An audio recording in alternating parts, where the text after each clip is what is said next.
I'm tough on the kids. I'm tough on the kids because I know this world is tough. Little people, unfortunately, we have not had our civil rights movement yet.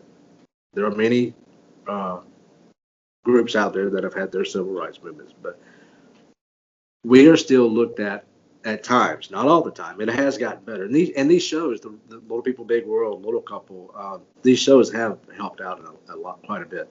But we are still looked at differently. And I push hard work and I push tough parenting because I want the kids to understand that, you know, you have to prove yourself. We as little people, we have something to prove. When we, apply for a job or I'm on the phone with someone, we all sound the same size on the phone.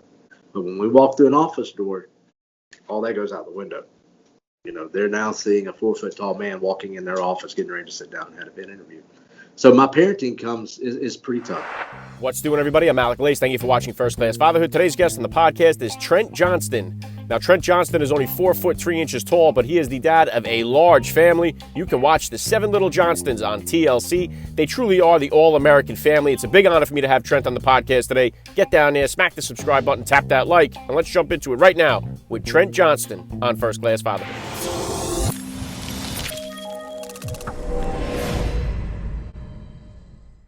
Joining me now, First Class Father, Trent Johnston. Welcome to First Class Fatherhood. How are you, Alec? Doing well. Let's start it off like this here. How many kids do you have and how old are they? Amber and I have 5 children. We have Jonah, 21. Anna just turned 21. Elizabeth's 19. Alex and Emma are both 15. Jonah and Elizabeth are our 2 biological children. And Anna, Alex, and Emma are our adopted children from Russia, China, and South Korea. Wow, yeah, incredible, Trent. I got 4 kids myself. We got 3 boys and a girl. And we didn't get the girl on the 4th try. I'd be catching up to you, but we got her. So if you could here, Trent, please just take a minute to hit my listeners with a little bit about your background and what you do. So I am a director of landscape management for the university system here in Georgia. I'm stationed at one college right now, and I've been in the landscape industry I think about 28 years, professionally about 17 years, but a lot of side work growing up. And I'm a father, full-time father. The family keeps me busy, and we have a little side job, a reality show, the 7 Little Johnstons, that we have been filming for almost 7 years now. We are currently shooting season 9. Yeah, obviously the show has been a big success here, Trent. And, along this journey that you've had, landscaping, reality TV, along this journey, how old were you when you became a father, and how did becoming a father kind of change your perspective on life? So Amber and I met when I was 19 and she was 16. I had to really convince her mom and dad that I was a really good guy, and I meant no harm. But I was attracted to Amber, and we married at 16. We met at 19 and 16 years old. We married when we were 22 and 19. Amber, during our courtship and our dating, Amber had quite a few surgeries. She underwent a major brain surgery by the Dr. Ben Carson, who ran for president a while back up at Johns Hopkins Hospital. And then almost a year later to the date, she underwent a major back surgery. And that was a tough time and a struggle for us, but we made it through, and we knew that if we could get through these 2 things, and we were meant to be together. We married. We had a very large wedding. A lot of family and friends joined us. And shortly after we got married in November, Amber got pregnant with Jonah in April. So she said she was taking birth control. I thought they were Tic Tacs, but the good Lord blessed us with a wonderful kid, and we were excited. And then we had Elizabeth 2 years later. And after we had Elizabeth and Jonah, we felt like our family wasn't complete. But at the same time, while Amber was carrying both Jonah and Elizabeth, it played a toll on her body. When she delivered Elizabeth, the morning she delivered Elizabeth, she was 51 inches around, and she's only 48 inches tall. Wow. So, we knew that we would expand our family, and we would do it through adoption. A lot of foreign countries overseas, the acceptance of little people is not like it is here in the U.S. I mean, we still have a long ways to go here in the U.S., not just for little people, but for other individuals. But we found Anna, and I came home one day from work, And Amber had all this paperwork laid out in this picture, and she says, "Trent, I found our daughter." And I said, "I didn't know she was missing." And she says, "No, I found another daughter for us." And I signed all the paperwork for Anna before I ever saw a picture for her. And that began our adoption journey and what led on to 3 more kids adding to our family. Yeah, incredible, Trent. I've had several dads on here who have adopted. I think it's one of the greatest forms of love is the adoption process. Now, for you guys, you adopted from 3 different countries. So, what was the genesis of that? Was there any reason behind not staying with the same country and adopting from there? What was the genesis of deciding to adopt from 3 different countries? There was never, a pegboard that we selected from. And each time we were expanding our family, we were never significantly looking for adoption. We were never planning to adopt at that particular time. So Amber worked with our organization. Matt Roloff at the time was really involved in our organization. Amber was a district director, and she was helping some other members of the organization place children up for adoption. When orphanages and adoption agencies in the U.S. would contact our organization and ask us if we knew of a prospective family that would be interested in this child. And Amber would look over the bios, and we knew some friends and families that were interested. And every now and then Amber would come, she would just say, "We can't pass this one up. This one, she belongs to us." And that happened 3 times. So Anna was 4 years old when we found out about her, and she was 4 years old when she came home. Russia typically required you to make 2 trips for the adoption. We were fortunate that they approved us, and we only had to make 1 trip to adopt Anna. We were over there for 16 days. It was an adventure. We landed cold turkey. We didn't have we didn't pay all the extra money for the chauffeurs and the administrators to take us and do everything. We were on a budget. We were on a tight budget, and we landed in Moscow. We were in Moscow for about 5 days. Then we flew over to Western Siberia. We were over there for about 11 days and then flew back to Moscow to finish up and come on home. So that was an adventure. We found Alex when Amber found out about Alex through a video. Again, another adoption agency had pushed Alex's information and a video of him out. And Amber saw the video and just fell in love with him. At that video, Alex was about 2 weeks old. Wow. And 4 weeks, we were like, yeah, I think he needs to come home. So at 6 weeks old, we had signed papers. And when Alex was 6 months, 3 days old, we met up at the Atlanta Hartsfield Airport, and we met up with a gentleman who has a nonprofit organization. He's a retired pilot, and he was an adopted child.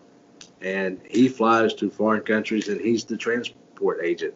He brings the child into the U.S. and basically hands them off to the adopted family. So we did that, and then we adopted Emma when she was 5 years old. We found out about her when she was 4. Emma's adoption took a little bit longer. She came home when she was 5. We flew to China, had a great time, great visit with Emma. Emma bonded with us very quickly. I'll never forget the very first time she walked up. When she came into the room, I knelt down and we had that little magical moment. We actually have the picture of Amber was talking and doing a little bit of business chat about the adoption. She always handled all the business side of the adoption. I was the come home, sign here, write the checks, pass the money, and pray to the good Lord that everything gets mailed off and sent to where it needs to go. But I was interested in Emma. I wasn't interested in the paperwork. So Emma came home, and she didn't miss a beat when she came home. So she put the other 4 in for a ringer. She was live wire, but she's settled in good, and she's done very well. Yeah, incredible stuff, Trent. And I know I had Bill Klein on the show here on the podcast a while back. I know he adopted as well. And the Little People, Big World has been very popular, your show, his show. So what was the genesis of the 7 Little Johnstons? What was the genesis of you guys getting approached to do the show? How did this whole show come about? What was the genesis of it? So we've done a few not promos. We've done a few interviews with Barbara Walters. We did a 60 minutes special with her. I think that really pushed us out into the limelight. We've done 2 of interviews with Anderson Cooper on his talk show when he had a talk show. And then we've done an interview with Juju Chang. So, when you do these interviews, it sparks interest with networks and production companies. And, it's amazing how you think your phone number is private. But before you get back home from these interviews, your phone's ringing and there's opportunities that are waiting and things. So we had several production companies reach out to us and a few networks reach out to us. And we really never were just interested. We were not at that point in our life where we wanted to share our life and, the ins and out. And as many people think, have the cameras move in with us and live with us, which we come to realize that's not the case. That's not how it works. That's not how reality production films. So, or at least not in our home, it doesn't. And then we were blessed to land an opportunity with TLC and our production company, and we came to some agreements. And in the beginning, when we sat down with the network, we told them that we do feel like we have a story to share. But in the beginning, Amber and I have been married, and we're happily married, and we have 5 good kids, and they're happy kids. And when this shows, and we're both working, we're both working. So, and we said when this reality show is over and this fun ride and this opportunity is over, we're still going to be happily married. We're still going to have 5 good kids, and we're still going to be working our regular jobs. We're just going to take this moment to share our story. Yeah, listen, I think it's incredible. Obviously, a very inspiring story that you guys have to tell, and it's awesome that you're doing that. But has it ever been any kind of conflict with any of the kids where, hey, today I'm not in the mood to record? Like, how do you kind of handle that when one of the kids is like maybe having an off day, something at school, something with friends, and like, I'm not in the mood to film? How do you kind of work around? Do you have to work around the kids, I guess, feeling towards the recording? So that's not just the kids. That's going to be Amber and I too. We have, and I think that's for anybody. And that's one thing our show is based around a family of little people. But more than just us being little people, we're relatable. Amber and I share our parenting style and our family values. We still gather around the table every night. We hold hands. Now, whether our kids are at our table or somewhere else, we're holding hands and we're saying the blessing. We do keep our values. There are times we're very fortunate that we've had the same production company for a long time and the same crew, and they work with our schedules. Our kids have gotten older. Elizabeth's in nursing school. She works at a doctor's office. Anna is in school to be a teacher, and she's a preschool teacher. And Jonah, he's taking a break for college right now, but he's still working full time as well. And they also have their online businesses that they run. So the kids are very busy with college, work, school, and film and TV. So, naturally there are going to be times when we're tired and we really don't want to feel like coming home and getting in front of a camera. But one thing that I have always pushed and Amber has always pushed, and I was raised up this way, was hard work is very important. And hard work is only based on what you agree to. If you agree to trying out for the cheerleading team, and if you make cheerleading, then you agree to be on that team and go to practice and do your part. Now, if you don't want to do it next year, that's fine, but you're going to do it this year. So each year when the time comes around and we are given another opportunity to film another season of TV, we sit down with the kids and we let them know that, we have another opportunity to make some more TV. And that everybody needs to be on board. If you want to do this, we need to be on board. And if you agree to it, then you agree to it. Now, schedules don't always work out and pan out. So, we have to move things around and make adjustments. Jonah sometimes comes home and he'd rather go play golf than go film TV. Doesn't matter how much it's going to pay him. The kids all get paid to be on the show. Amber and I, we are paid cast members on the show, and in turn, we pay the kids as well. So we cannot expect them to work for free. None of us work for free. My dad always taught me that no matter what you do in life, no matter how much you enjoy it, we all go to work to make money. Otherwise, we wouldn't go. So, working the schedule we consider it a second job. At the end of the day, it is a second job, and it takes a lot of time. But at the same time, we've made a lot of good friends with our crew. Our sound man, we've got to know him very well. We've watched his kids grow up. Some of the other, people in our show, in our crew, we know them very well, and we trust in them. We have our boundaries, but at the same time, we trust in them, and we trust in our executive producer that he's gonna produce a show and edit a show that's gonna show us in real life. And we've always shared with the kids, if you say it or show it or produce it in front of the camera, there's a possibility they're going to show it. So if you don't want to see it, say it or produce it out in front of the camera, and you don't want it to be seen, then don't share it. And that goes the same with our social media. When we tell the kids, we tell the kids all the time, when you post something to social media, if you can't share it to mom and dad or share it with the preacher, then you better not post it, because once it's out there, it's gone. You cannot delete it. Yeah, well said, Trent. Yeah, I think we're all facing that. We're kind of living in this world where it's almost all of us are on reality TV in a sense, with social media the way it is. Once you put it out there, it stays forever with screenshots and everything else. Even if you delete it, it still exists somewhere in the ether here. So, and then bringing it back into you as a father here, Trent, what type of disciplinarian are you as a dad? And is that different than the discipline style that you grew up with? I tend to think that I'm following my mother and father's footsteps on the way I was raised. It's a mixture of my mom and dad and my in-laws. I've been blessed to have two wonderful in-laws. They're good people. Amber had a good upbringing. So, we can't just follow Trent's parenting skills. It's a mixture of mine and Amber's. I will openly admit that I tend to be, I'm tough. I'm tough on the kids. I'm tough on the kids because I know this world is tough. Little people, unfortunately, we have not had our civil rights movement yet. There are many groups out there that have had their civil rights movements, but we are still looked at times, not all the time. It has gotten better. And these shows, the Little People, Big World, Little Couple, there are some other little shows out there that don't do us a lot of justice, but these shows have helped out quite a bit. But we are still looked at differently, and I push hard work and I push tough parenting because I want the kids to understand that, you have to prove yourself. We as little people, we have something to prove. When we apply for a job, or I'm on the phone with someone, we all sound the same size on the phone, and our resumes are all the same size. But when we walk through an office door, all that goes out the window. They're now seeing a 4 foot tall man walking in their office, getting ready to sit down and have an interview. So my parenting is pretty tough. It is.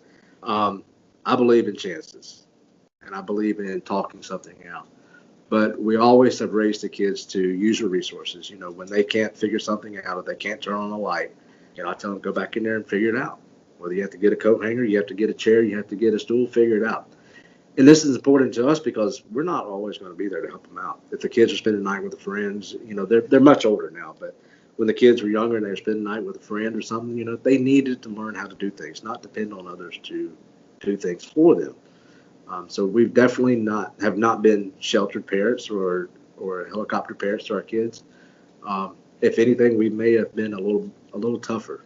So I am tough at times, and on the show there are times when I do face the criticism, but I like to think that I know what I'm doing, and I do it for a purpose and for a reason. When I'm no longer here to be that parent or that dad to call on and to share my advice, I hope I've done my job and I've shared enough information. We can open a book and read and learn all we want, but life skills and good morals and values and hard work, you don't get that out of a book. You get that through good parents. Yeah, very well said, Trent. And then following up here on this, my youngest is my only girl, as I mentioned. She's 6 years old now. My oldest is 15. He's just about to get into all the stages of peer pressure and being introduced to that world, and especially dating. When it comes to that, I'm starting to cringe a little bit here. You've been here. You got that going on right now. So what kind of advice, or how did you kind of handle it when your kids got old enough to hit that dating scene? So dating in our home, you have to be 16 years old. Dating is not necessarily, driving in our home is a privilege. Just because you're 16 years old and the law allows you to drive doesn't mean in the Johnston home that you're ready to drive. Jonah, he was probably ready to drive when he was 14 years old. He's just had that that eye-hand coordination. He's just been very talented at operating equipment and doing things. Anna and Elizabeth took a little longer. Alex and them, I think they're going to be all right. We're already practicing with them actually. So dating in our home, you have to be 16 years old, whether you're a young man or a young lady. 16 is the age, and I feel like that's just, that's the beginning of the next level of maturity. You've gone through puberty and everything else, and you're expected more responsibility. So, and as parents, we do our part to make sure that our kids are prepared to date and that they know the rights and the wrongs. Dating in our family is not sit down with the young man and just scold him and threaten him and make sure he treats the young girl, the young lady right with respect. Now they do need to, but we sit down with our daughters and make sure that they're respectful as well. So Emma is getting ready to turn 16, and she frequently reminds us that she'll be able to date very soon. So, in high school, dating is sometimes tough for little people. They have their friends, but they don't always have that boyfriend or girlfriend. They may have a crush, but a lot of times in high school, unfortunately, a lot of the little people, girls can relate that not a lot of tall basketball players, football players, really want to date a 4 foot tall girl. They may get laughed at or giggled at, and vice versa. The young man may not, you might not have that pretty cheerleader that's interested in a little short guy. So, me growing up in high school, I was, I had a good time in high school. If I wouldn't have met Amber, I always said if I would not have met Amber, I probably would have never made it out of high school. So, I was on the verge of making high school a career. So, but yeah, we do have our rules in dating. So, and we have 5 children. We raise all of our kids in the same household, but all of our kids are different. You have to take different tactics on rules and punishments and things. So, Alex, you take some of his electronics away. Oh man, you punched him in the heart. Anna, back in the day, you take that makeup and some of those styler outfits and clothing away, well, man, you've gotten into her pretty good. So Elizabeth, you just fuss at her and, you break her heart. So it's all different types of parenting that they've required. They've been raised the same way, but, they're 5 different kids. Yeah, it's amazing how different. I see that with my kids. The 4 of them, they all come from the same place, but they're all 4 completely different individuals. So it's kind of exciting to see and find which of their interests are and rally behind that and get introduced to things that I never thought I'd be doing just because it's what they like. So that part of it is pretty fun. And so your daughter is the youngest? She's the youngest. Yeah, we have 15, 13, 10, and 6. Our 6-year-old's our only girl. So, yeah, she's the baby. She's going to be well protected, and she's going to be prepared for any young man that when dating age comes.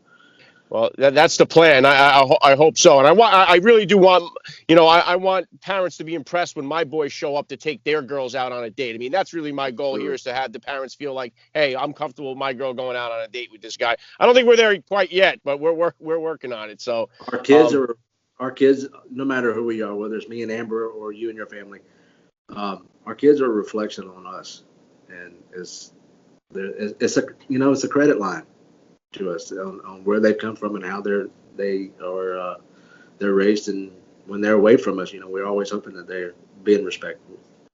Now, sometimes on the show you may see our kids showing their true colors. They're not always disrespectful, but there are times when kids are disrespectful, and we have to bring them back in line and remind them that I don't speak to you this way, and you're not going to speak to us, in the same tone.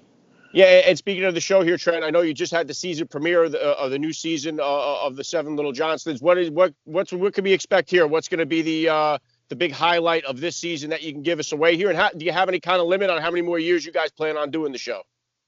So I can't give any spoilers, but we do have a good season. Again, this season that is currently on the air is very organic and it's very real. There are times when there's some disagreements and some young adults that are having a hard time understanding and taking our advice. So, I'm not allowed to give any spoilers or, give any hints away, but the kids You are could you growing. could really help me out here if you do, but The kids are growing up, and some of them are moving out. And at no point have we ever told any of the kids, you have to move out right now. Now, Jonah, he decided to take a break from college and started working full time. And I did give him the ultimatum that, if you're not going to be a full time student in our home, you need to have a full time job. And when you have a full time job and you get established, you need to start finding a place to live. That was the rules when I was growing up, and it worked for us, and it's going to work for Jonah. Now, you have to give Jonah a timestamp. Otherwise, he may coast a little bit. So, we did date it and give him a timestamp. But some of the other kids, they took that advice as well, and they're hard workers, and they're busy working and still full-time students. And, we tell we call them the big kids and the little kids. So Alex and Emma are the little kids, and Jonah, Anna, and Elizabeth are the big kids. And we tell the big kids now that, when you guys come to us and y'all need help, you got to raise your hand. We're not going to constantly give you advice or tell you what to do or tell you, no, you're doing it wrong. We all learn, no matter our age. We all learn from failure. We learn better from making mistakes and the second time around. So, but we tell them all the time, if you need help, doesn't matter if you're moving out, trying to balance your checkbook, what it is, raise your hand. We'll help you. But if you don't raise your hand and ask us for help, then we don't know. yeah, really great stuff, Trent. And obviously Father's Day here is right around the corner. I wanted to ask you, what does the perfect Father's Day look like for you? Perfect Father's Day for me. It's Amber and I are not fancy people. I think we have been married 23 years now. Well, I know we've been married 23 years now, and I think we've celebrated our anniversary maybe twice or three times. So we're not big gift buyers.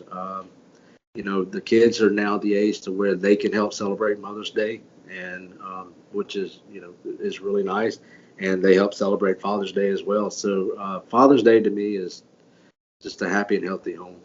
Um, I grew up old school. My father grew up in South Georgia as a sharecropper, moved to Atlanta when he was 19 to go to business college, and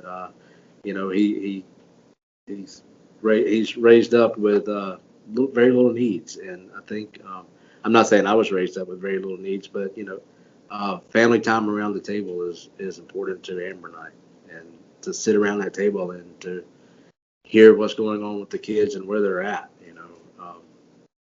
It's important to us. Yeah, very cool. Yeah, that is for us as well. The six of us always eat dinner together every night. We pray before dinner together, and it's my favorite part of the day. So I'm right with you on that. And you cannot put a price on those days. Those No. evening times. Yeah, I agree. And the last thing I want to hit you with here, Trent, I love to ask all the dads that I get on the podcast, what type of advice do you have for that new dad or for that about to be father who's out there listening? A new dad and soon to be dad, be patient. Be patient, be understanding, and don't be afraid to ask for help. There's a lot of sad stories and unfortunate stories that we hear sometimes in broken homes and broken families, or uh, relationships that have not yet bonded before a baby. Um, it takes two to raise a child in many circumstances, not all of them, but you need to be patient. Be patient with mom, and be a helper. You know, that baby doesn't just belong to mom. That's your child too, and you need to do your part. And we only get one chance to be a father to these kids, and we need to. I'm not a perfect father, and I've made mistakes. Um, Sometimes I've hurt feelings with the kids, but I do know how to realize it and come back around. If you ask my kids separately, they would all be able to say that my dad has come back to me and said, I didn't like our talk yesterday. I didn't like the fuss that we had to have, but it was important for you to understand where I'm coming from and why it's important for you to make these decisions. Sometimes I get a little carried away, and I get, as I say, I get warmed up. But patience is something that I have to work on as well. I've always had to work on my patience. I often make the joke that my patience are as short as me. So, I don't have a lot of it at times. But as I get older, I am getting a little more laid back. But as a father, young father, new father, be a helper and be patient. and learn to love. Yeah, very well said. I love the message. This has been an honor for me. I got to say, Trent Johnston, you're a first-class father all the way, and thank you so much for giving me a few minutes of your time here on First Class Fatherhood. Alex, it's been a pleasure. Thank you.